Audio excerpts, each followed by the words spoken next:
following program on Ada Derana 24 is classified for general audience. It is intended for all ages. It contains little or no violence, no strong language, and little or no sexual dialogue or situations.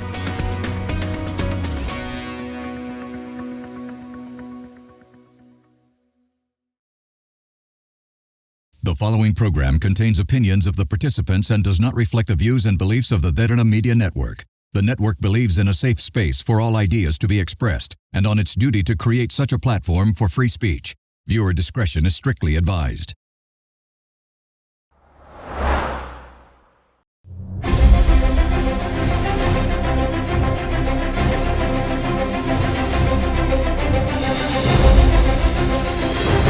For a real view, real opinion, and for an honest conversation, it's time to Get Real with Mahieash Johnney. Tonight, coming to you from Studio 24 in Colombo.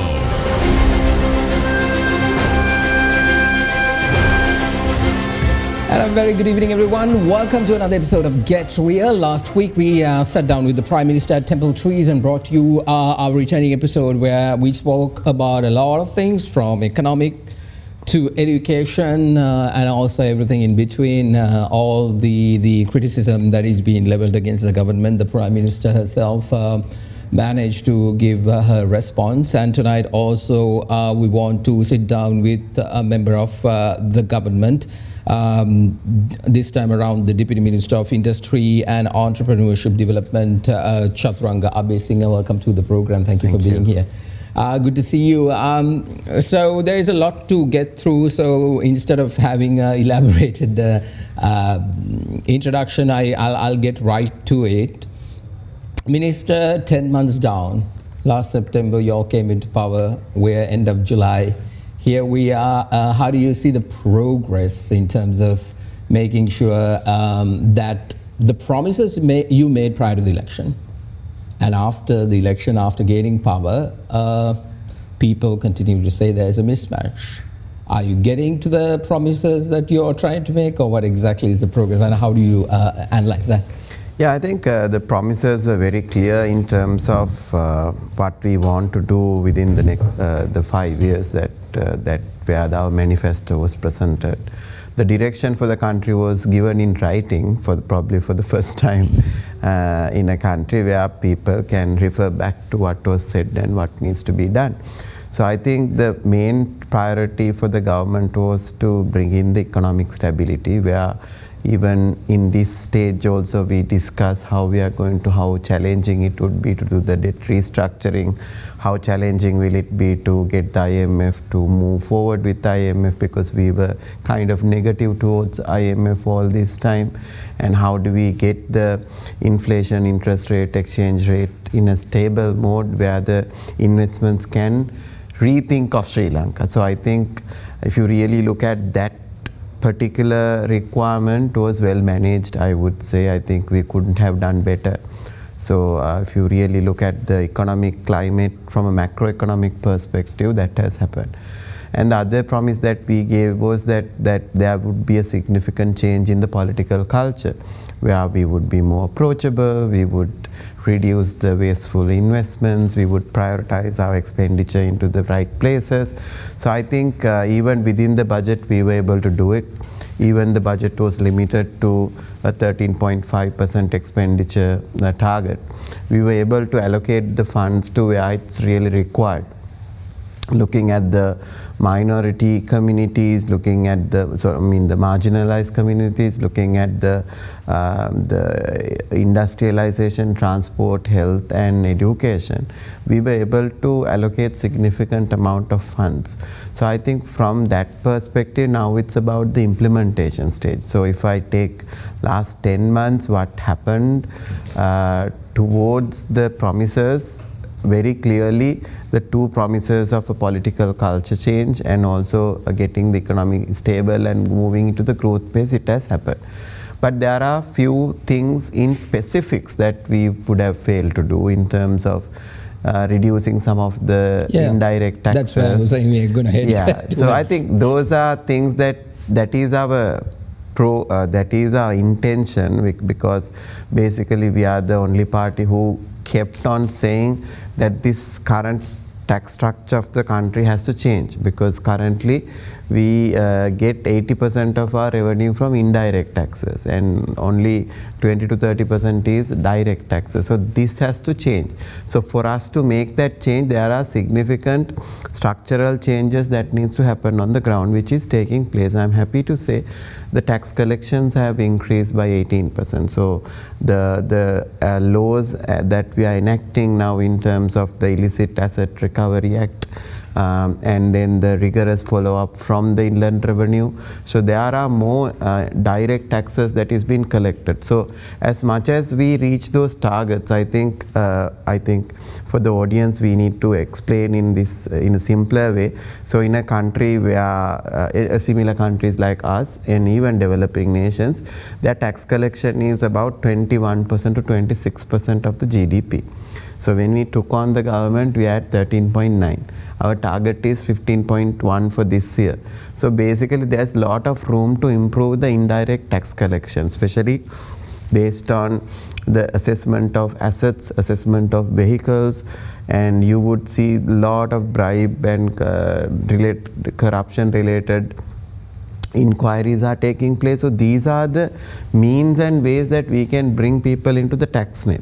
So as that improves, we still think we can negotiate with the IMF, because we have to first show them this year that we are capable of achieving the 15.1, and then there would be room to bargain or negotiate on certain elements of taxes. Minister, now taxes, if you look at your expenditure as a government, it is really high.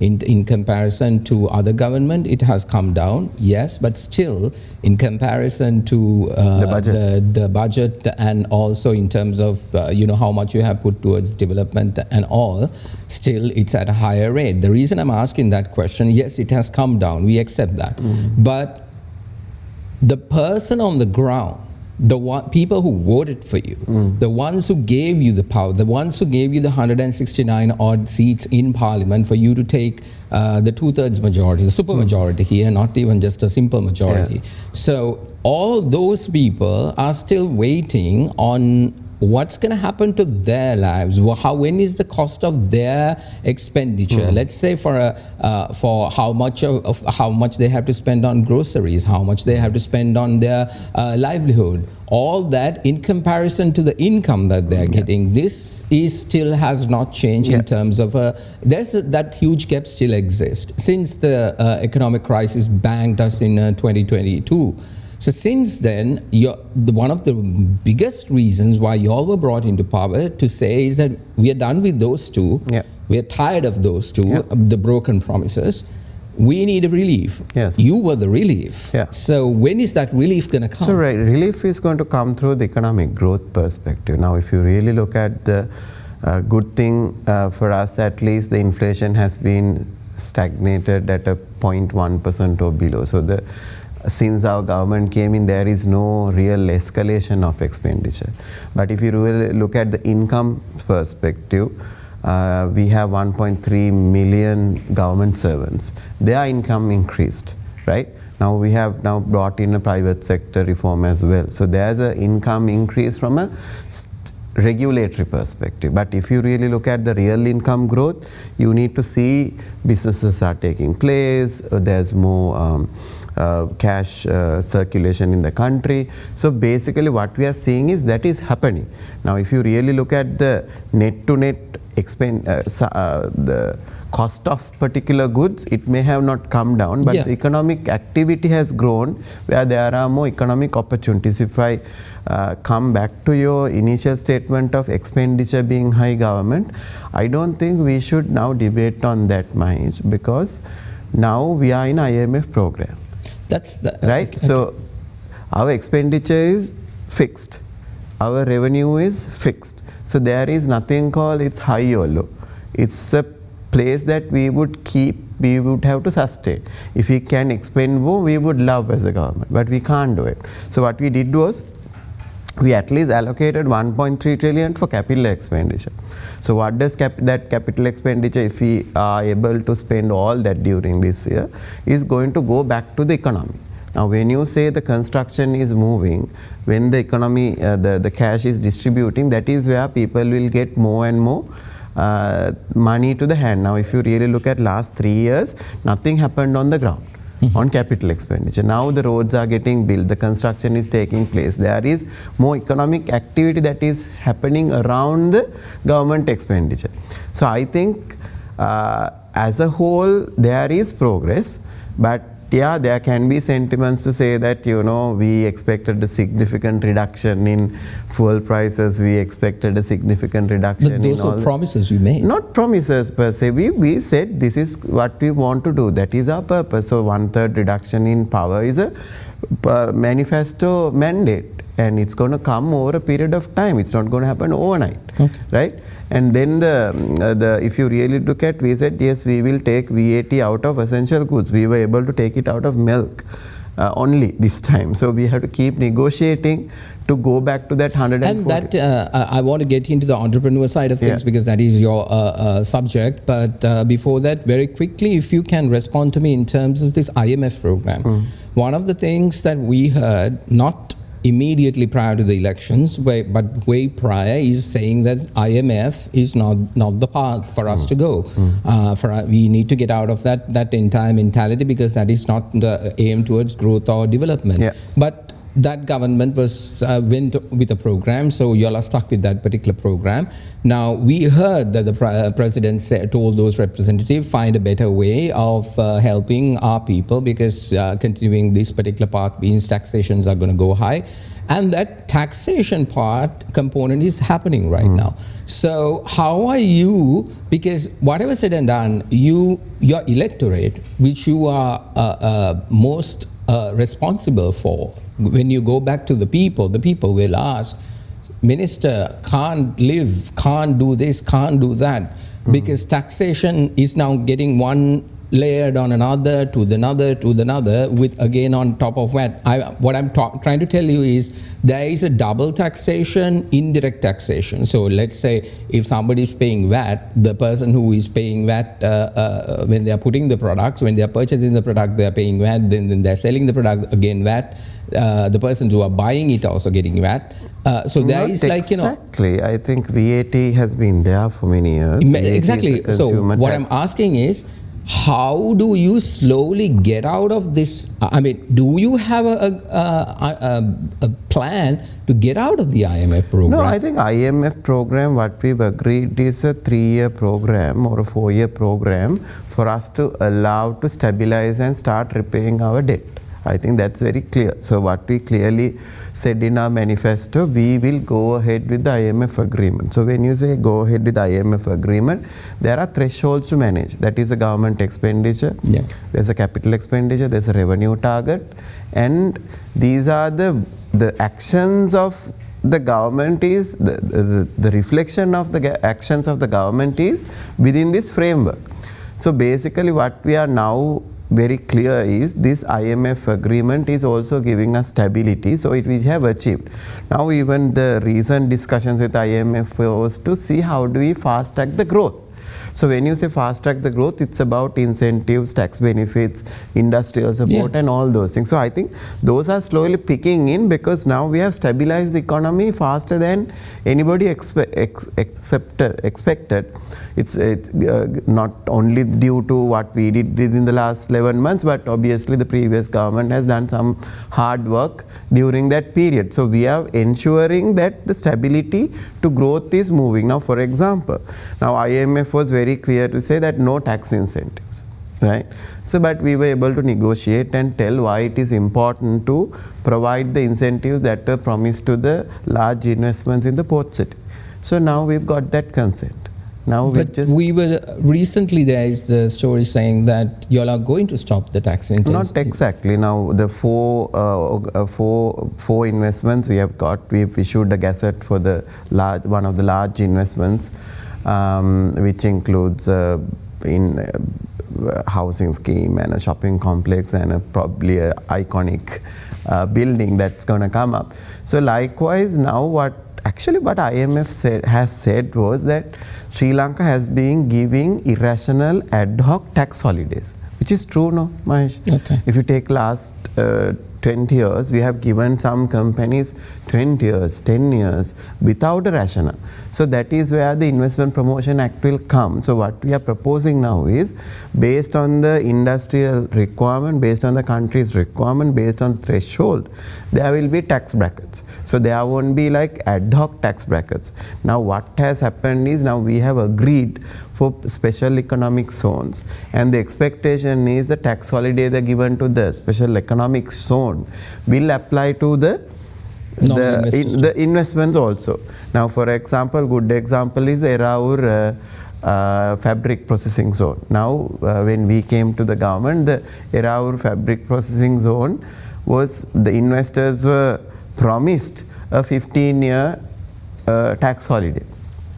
So the JJ Mills was what was there, and they have invested quite a bit. So we had to take special consent to give that, and we gave that. Now that business, that operation will start in September.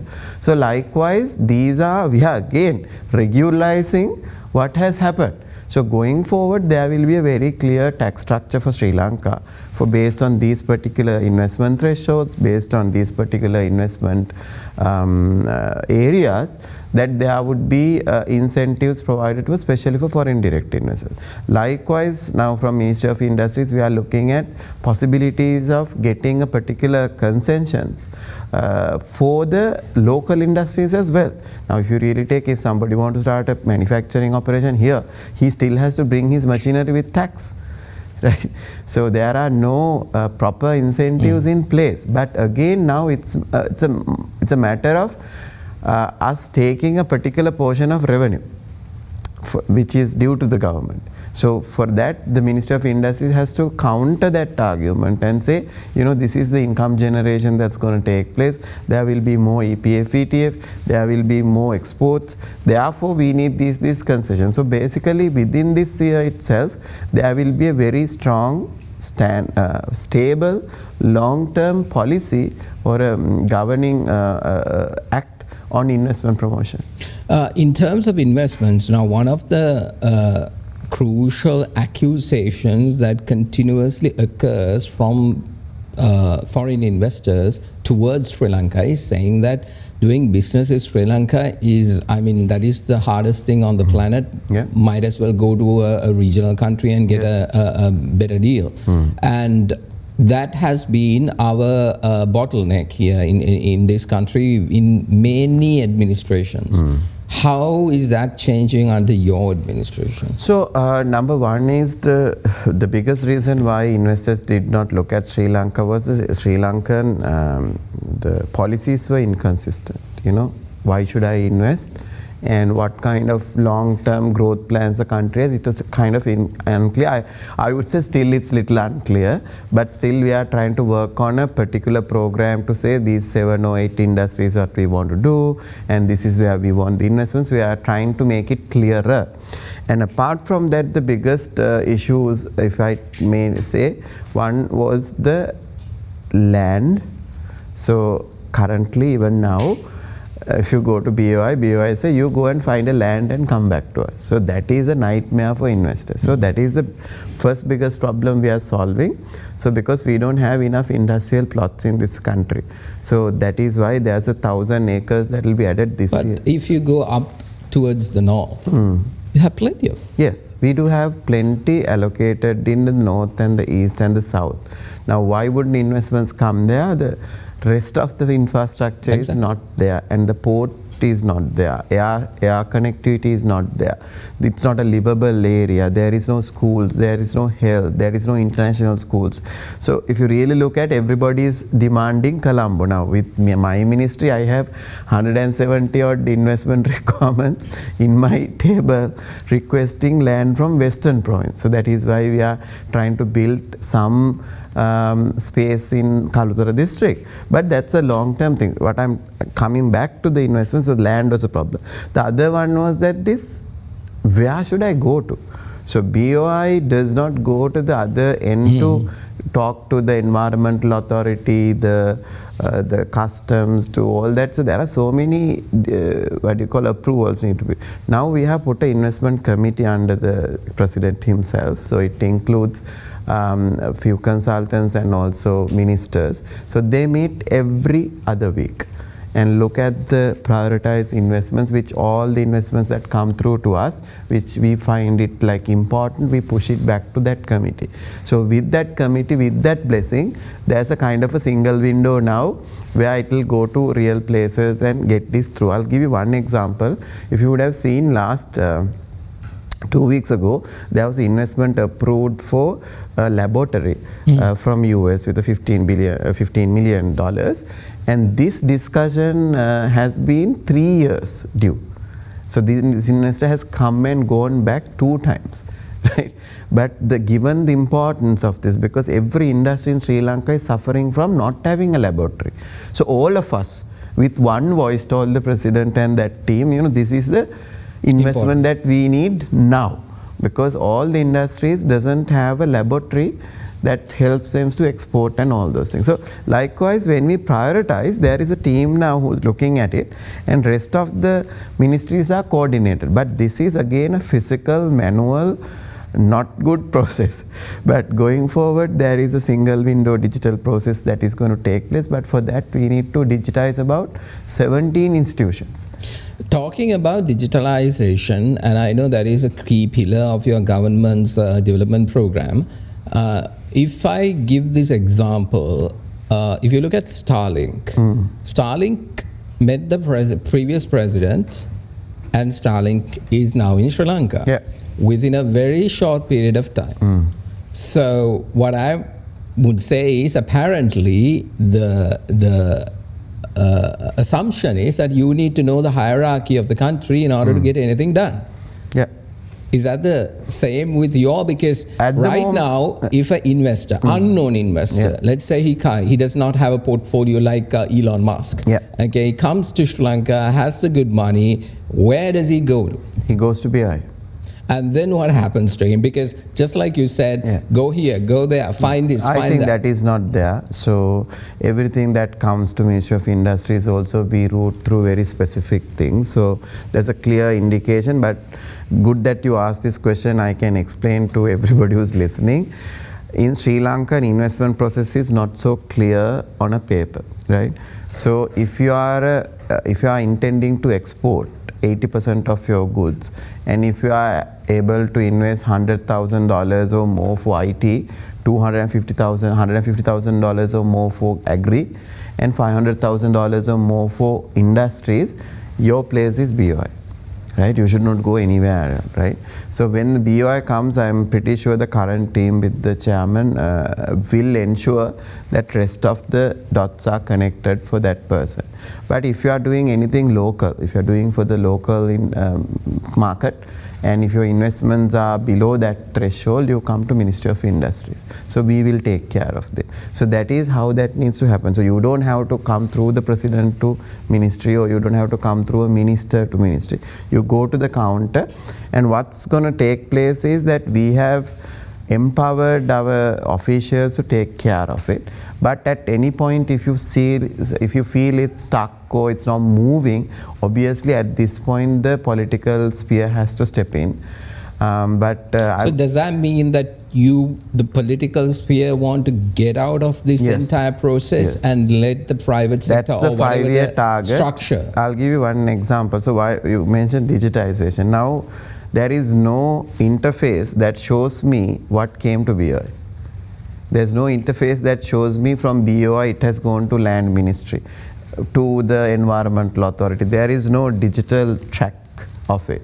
So until that is there, we will still have to take the phone and call and check on this. But as these digital processes will come, it's said in the manifesto itself that the politician's role should be to manage, drive policy, create policy, and act. And this whole methodology of us going down, talking to people, president going to districts and sitting on the district council is because the current structure is inefficient. And the mindset is such that you only focus on your thing and you don't care about the customer.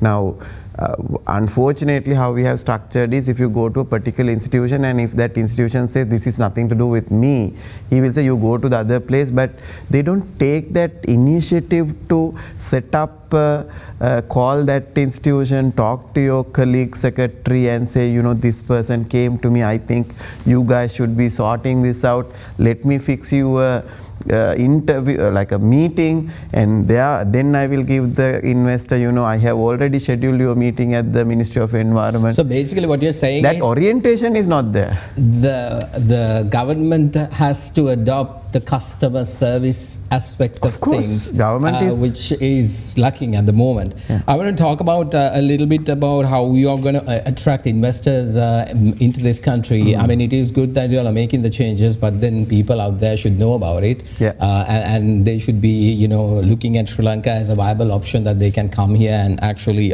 put their money and get a return on their investment. But before that, let's take a short commercial break. I'm in conversation with Deputy Minister of Industry and Entrepreneurship Development, Chathuranga, Abeysinghe. You're watching Get Real Program.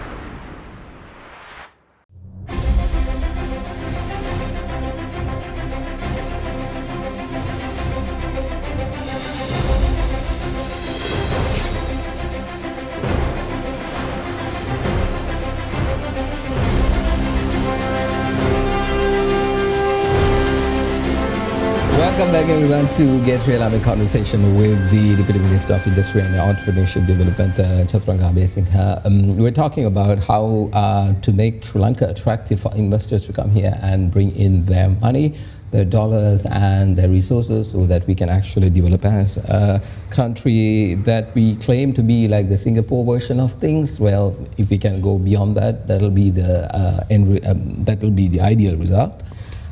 Minister, so you explained in the first segment where what kind of changes you guys are doing in order to make sure that, you know, investors are taken care of, they can come into Sri Lanka, they can invest, and that the government will take care of if the thresholds are this and that. And is it like, first what I want to know is, how are you trying to tell the world Sri Lanka is open for business? Because there's no point if there is no advertisement of your hard work which you all have done on the ground level, the whole restructuring efforts. If the investors around there does not know, it's utterly useless exercise what we are doing down here. So are we like pushing ourselves? Are we actively approaching investors? Are we actively talking to organizations like Apple, Google, all these big companies to not to take their entire business, but I'm pretty sure a little portion of their manufacturing efforts of things can come towards Sri Lanka, because India is taking a brunt of it, and we can piggyback on that and get a little bit down here, which will help our economy a lot. So is there an active effort on that front? So I think the role of the BOI is to do that, and I think the team has figured out certain 7 areas, I think the areas that we have looked at, and then actively reaching out to possibilities, but I don't have enough detail to say which companies that we have reached out to and all that. It's out of my scope. But in general, when you look at the embassies and the foreign service and all that, we have clearly updated. So these are the type of investments which we need. For example, the renewable energy, even without advertising, everybody is here, because that is a huge potential for the country and for the investors because of the potential. But what's the bottleneck there? So I think there is no bottleneck as such, because now the biggest bottleneck is land, right, as I told you earlier. So all these land has two kind because Adani came and Adani left. Yeah, Adani's deal was we rejected, no, so that is very clear. Why was that? Because it was at a rate that we don't agree to. It's at $0.86 per kilowatt hour for 30 years. That is not the target that we have, because our expectation is to bring the entire energy cost down to 1/3 of the current level. So for that, every renewable energy project has to come below $0.6.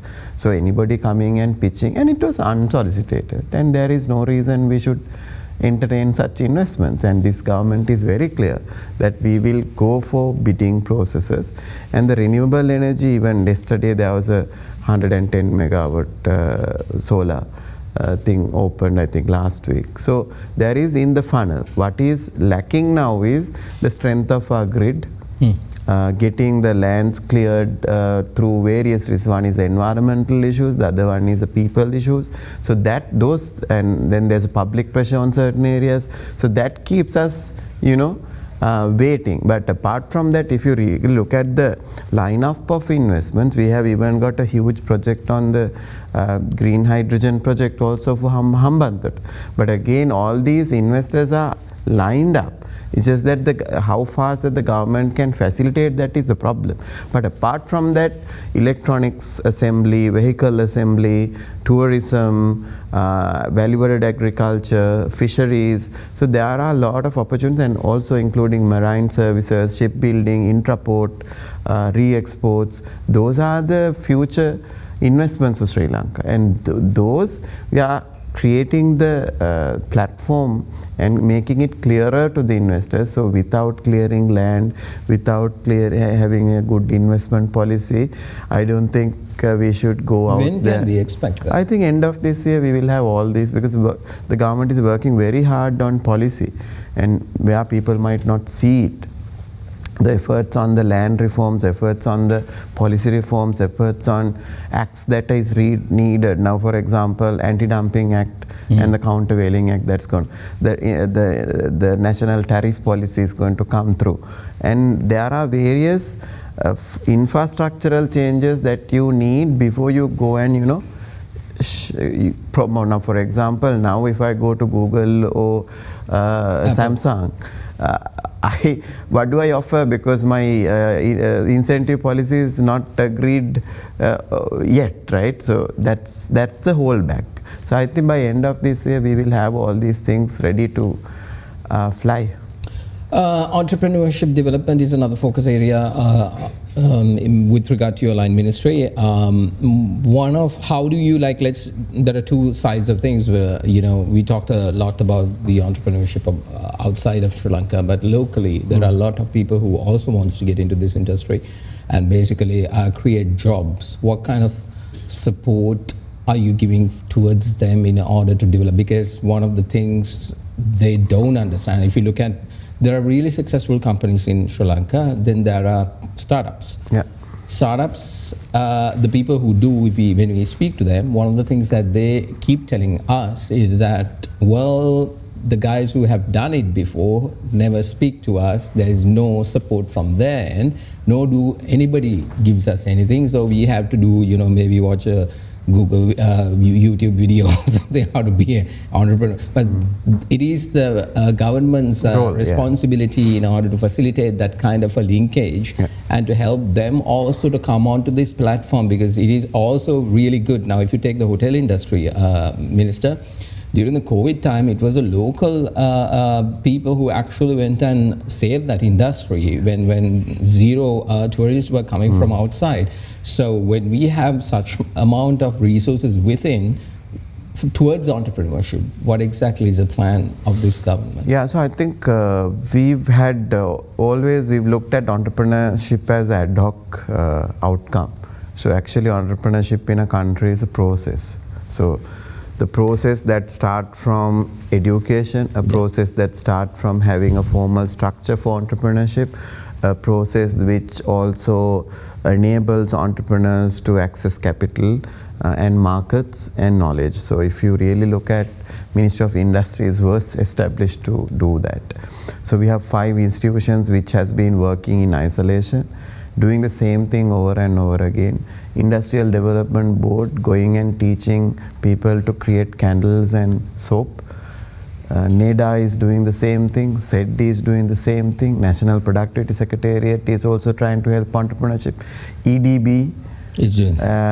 Fisheries Ministry, Youth Ministry, Agriculture Ministry, all doing capacity building. You do workshops and nothing beyond that. So now we brought all these institutions together. I'm happy to say that 3 of these institutions will get amalgamated this year as a one enterprise for the country. Which the IDB, the NEDA and the SED. So these 3 institutions which gives different supports, supposed to give different supports, will become a one organization this year or probably by next year. And the work has been aligned, the leadership has been aligned. Now we are going on a one program. So probably by September we will put out how an entrepreneur should engage with government and what kind of support government gives at the life cycle of the entrepreneurship. Whether you're a startup, then how the incubator system would work. Currently it's all over the place. University have incubators, private sector has incubators, but the basics of incubator is not there. So likewise we are putting the incubator framework, and then we are working on the market taxes also, because for the SMEs the market taxes is very low. The large retail chains don't allow them to come into shelf. There are a lot of bottlenecks around it. And when it comes to the government support, there is no formal structure to do it. So the Ministry of Industries has already started decentralized its services. So every district will have an industrial committee, and every divisional secretariat will have an industrial committee where the officials of such institutions, the 5 institutions, the officials of the CEB, officials of the water board, officials of the land, the environment, all will meet every month under the divisional secretariat. So the industries can just directly go there to resolve problems. And this, you mean the district plus divisional secretariat. So there will be 330 mini Ministry of Industry. So that means a person who is interested in investing in Jaffna does not have to come to Colombo? No, they don't have to. So basically, so this is where the structural change that's going to take place, and also in the capital structure. So we are working with banks very closely to see how we can come up with various products, and which we already have done few. With the as a credit guarantee scheme that is already there, but making them effectively accessible to people and bringing in the development banking probably by next year using 4 state banks, which we are willing to do. And apart from that, the biggest change that's going to take place is we are going to change our officers who are on the ground, which is 3,000, from development officers to relationship officers. Okay. So there you will be allocated a relationship officer whose entire job is to help you grow. So there's a point of contact for you at any district that you are there. Now we've started the first batch in Western Province, so 70 of them are getting trained. Tomorrow, 29th, we are starting the program with SLIM. So they are taking them through a 6 months program to making them business consultants. So at the end of the journey, they will become business consultants. If they still want to work with the government, they can know either they can improve themselves and go. But it's a huge motivation. And these, where the enterprises will connect, that you don't have to look all over, you will have a person. And that also now we are working with the digital ministry to digitize this entire framework. So you put a problem from Anuradhapura, it gets escalated to a district level, and if it's not sorted, I can also see it from here. So these are the structural changes that are taking place, but I would say by next year everything will be up and running. Last time when you and I met in this very studio for our 50th episode of State of the Nation, I think I don't know whether you remember, there was a lady who was basically from the SME sector, the chairwoman of the SME sector. One of the questions that she was posing to you, the government, is saying the taxation and the tax consentive given by the banks, because during the COVID time that they went through so much of crisis, and during the economic crisis also they were getting hammered. Now the banks are she was referring to the Parade law and how exactly that the government will be taking that into consideration. There were halting of it, and then the government said it might come back later. But what they're scared is the ones who are existing, who are actually doing something on the ground, not the ones who are going to come into the field. They are more concerned about the fact that what will happen to their business if these kinds of taxation keeps escalating and comes into play.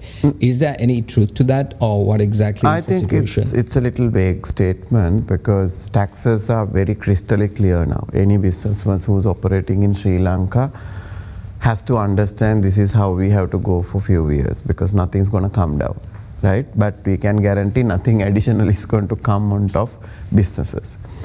But apart from that, the repercussions of the economic crisis is something that is now at a point some are not resolvable. So if you don't have cash flows and if you don't have progress, banks will have to execute the Parate law, right? Now the question has come to, when they are executing the Parate law, is it a fair way of doing things, and are they giving enough time for the businesses to kind of dispose their assets and pay? So currently what the government is doing is working as a middleman with the banks to negotiate as much as every week we resolve few problems. I'll give you one example here. The Bank of Ceylon has revived 500 such bankrupt businesses, and they have not executed single Parate case yet. I'm saying yet. People's Bank, I met them, they have 243 of such businesses we are working very closely to resolve. Regional Development Bank, I met them last week, they have 73 of such businesses. So now we are, Mahieash, it's a very difficult thing, but we are trying to see one by one how to resolve. But if you take general, GDP is growing, manufacturing index is moving, exports are growing. So basically there is other set of businesses who are doing okay with the current economic conditions and the new rule book. So the ones who have suffered, I know some of them are tourism industry, some of them are construction industry. In the tourism industry. Because it's very difficult to figure out a cash flow based solution.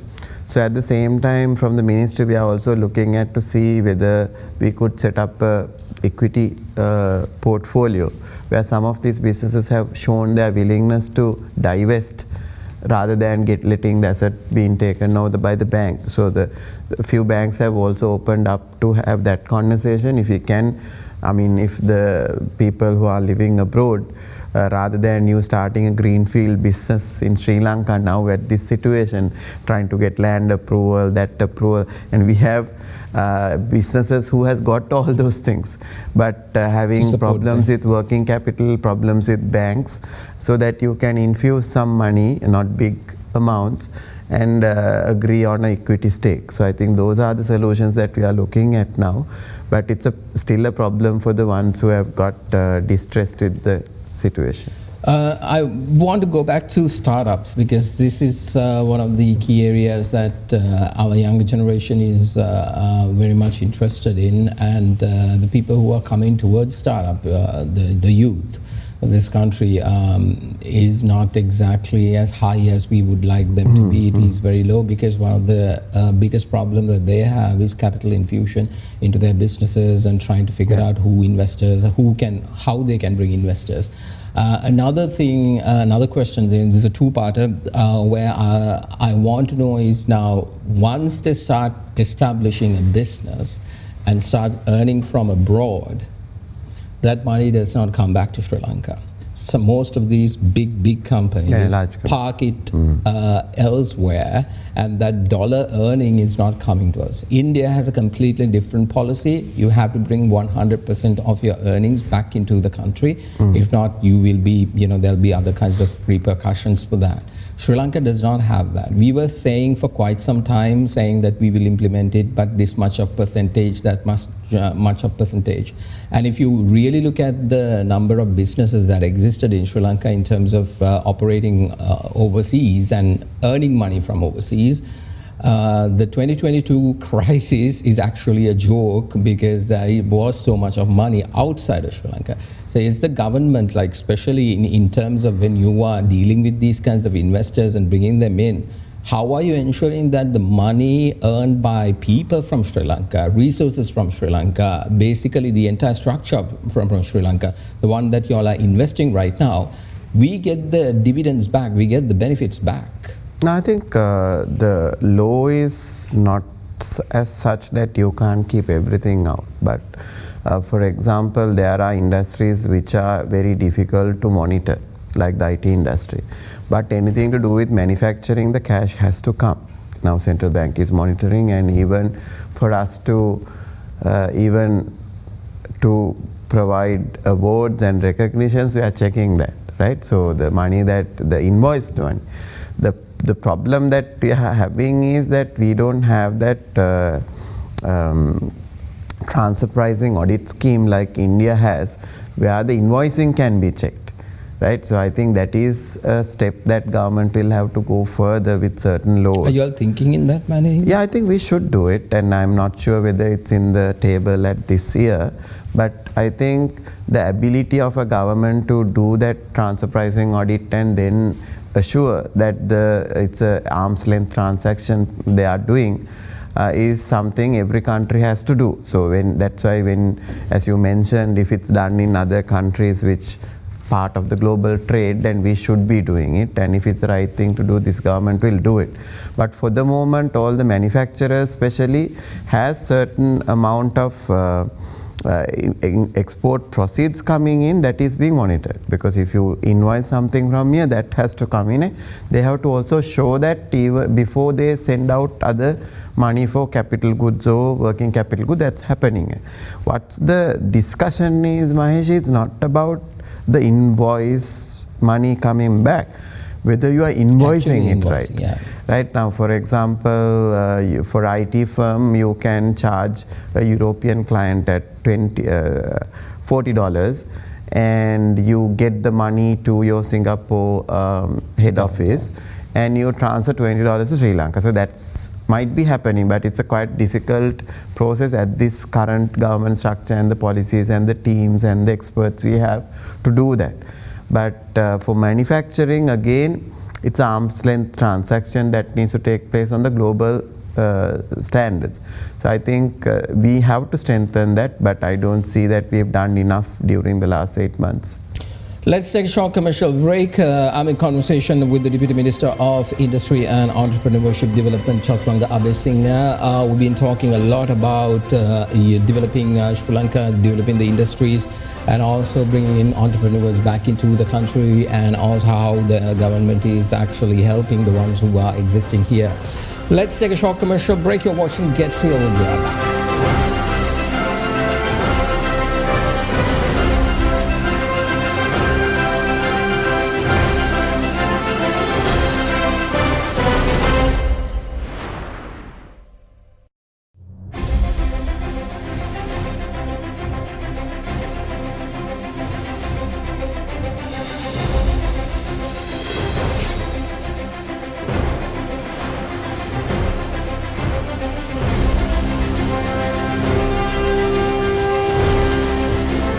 Welcome back, everyone, to Get Real. I'm in conversation with the Deputy Minister of Industry and Entrepreneurship Development, Chathuranga Abeysinghe. Minister, next 2 years, you gave plans of what exactly the government is going to do this year. Let's talk about the next year, the year after your first term ends. Would you have done things accordingly, the way you have promised that you will get a second term, or what exactly is the plan right now? What are y'all tangibly trying to tell the people, okay, you can expect this, we will deal with this? Yeah. So I think there's no doubt about second term or third term even for me, because people asked for this change for 70 years and people have got it. Even if certain areas slow, we are moving in the right direction. But if it comes from economic perspective, it's very clear that we have to go on a particular trajectory, beating the targets of the IMF. So basically 3.5 growth rate is what they have expected. Now we are beyond that. We are already at a 4.8, and I hope the actions that we are doing is going to keep us there. And the growth of exports has to be between 10 to 15%. So this year we are looking at a 19 billion overall exports. And I'm happy to say even the second, we got the June numbers. We are on the track. We are on track. So it is 8% more than last year. On the FDIs, I think the target is every year to get about a 2 billion, and not this year, but probably beyond that. That is a target that we should be aiming for. So at the end of all this term, we should have a 10 billion plus foreign reserve, and I think tourism is going to contribute very much towards that. And at the end of this year, we should get close to 7 billion. So these are the high level targets, whilst keeping the inflation low, whilst ensuring the government revenue collections. And I can tell you that the government's expectation is far beyond IMF target of 15.9 government taxes collection, because we are going to spread the tax net. So with that, without increasing further tax rates, we should surpass that percentage also. So there is a lot of leakages we are now stopping. In every process there has been so much leakages, especially imports, exports, and also in the direct tax collection. So I think with those targets in play, and also making the government institutions more efficient, digital, transparent, is the hope that we are going to give people, including a significant transformation in education. That's going to be the game changer. So I think those expectations, as a country, as citizens, we can be very hopeful that MPP will set the standard, and even anybody come beyond us will have a proper policies, processes to run the country with, and we'll set the standards high this 5 years. Well, all the power to you in order to make sure, because it doesn't matter which government, but as long as you do it right and right by the people, and that's all what we actually look forward for. Deputy Minister of Industry and Entrepreneurship Development, Chathuranga, Abeysinghe.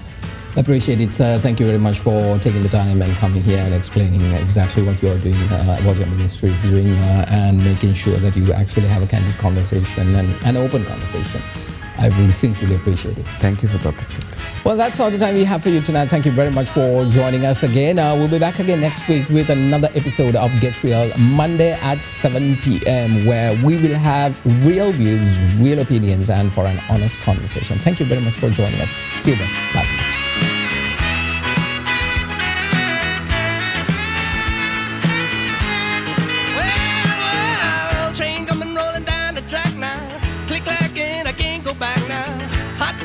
Mama's stove, and I've heard it whistle. I don't want to see the fortune teller. I'd rather do without prediction. I'll see it when it's all around me. Hey, what's the hurry? I'll find you and I'll hold you in my memory.